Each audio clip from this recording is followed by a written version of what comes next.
J'attire votre attention sur un passage du Coran qu'il faudrait méditer. Surtout pour ceux qui sont éprouvés, angoissés, tristes. Regardez.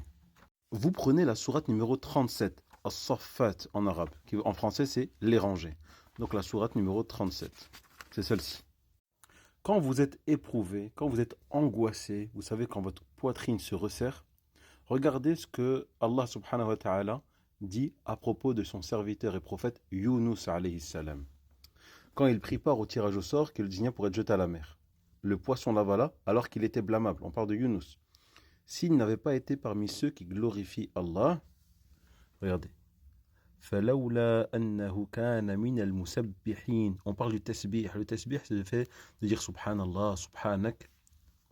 لَلَبِثَ فِي بَطْنِهِ إِلَى يَوْمِ يُبْعَثُونَ. Qui veut dire, il serait demeuré dans son ventre jusqu'au jour où l'on sera ressuscité. Ici, Allah subhanahu wa ta'ala n'a pas dit s'ils n'avaient pas fait des invocations, s'ils n'avaient pas demandé pardon, etc. Il a dit s'ils n'avaient pas été parmi ceux qui lui disent Subhanallah. Et ce qui est intéressant, regardez bien. On va aller à la sourate Al-Anbiya, donc la sourate Les Prophètes, la sourate numéro 21, donc Al-Anbiya, et on va aller à l'invocation de Yunus. Yunus, qu'est-ce qu'il dit?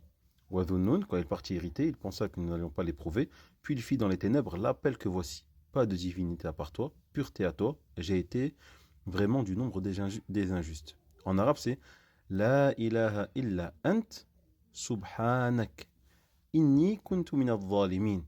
Mais ici, le fait important, c'est subhanak. Allah subhanahu wa ta'ala, dans l'autre version, on a vu qu'il a été parmi de ceux qui glorifiaient. Et il n'a pas parlé du tahlil, il n'a pas parlé qu'il y a eu des remords, qu'il a eu des remords, des regrets. Non, il a dit qu'il a fait la glorification d'Allah. C'est ça, c'était la partie la plus importante. Et qu'est-ce qu'Allah dit après? Nous l'exaucâmes et le sauvâmes de son angoisse. Et c'est ainsi que nous sauvons les croyants. Il n'a pas dit c'est ainsi que nous sauvons les prophètes. C'est ainsi que nous sauvons les gens pieux exclusivement.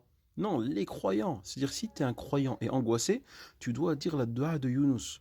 Et le prophète sallallahu alayhi wa sallam a dit, quiconque fait une invocation et qu'il précède cette invocation-là par la dua de Yunus, c'est-à-dire avant de demander par exemple à Allah une nouvelle voiture ou une nouvelle maison ou peu importe, il dit La ilaha illa ant subhanak inni kuntu minadh dhalimin. Allah lui accordera.